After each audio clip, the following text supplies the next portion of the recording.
তো বন্ধুরা, আজকে আমি বাংলাদেশিদের বলতে চাই, যারা এক সময় ইন্ডিয়ান পণ্যকে বয়কট করছিল, পণ্যগুলো ছিঁড়ে ছিঁড়ে ফেলে দিচ্ছিল, এদিকে ফেলাচ্ছিল ওদিকে ফেলাচ্ছিল, বিভিন্ন রকম জিনিস নিয়ে ভিডিও বানাচ্ছিল যে ইন্ডিয়ান পণ্য বয়কট বয়কট।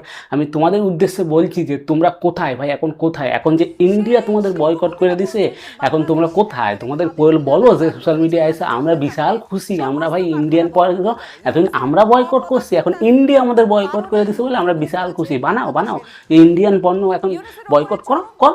এখন নিজের ইন্ডাস্ট্রিকে ধরতেছে যে আমাদের না, আমাদের ব্যবসা করো ব্যবসা করো, ব্যবসাটা সমাধান করো।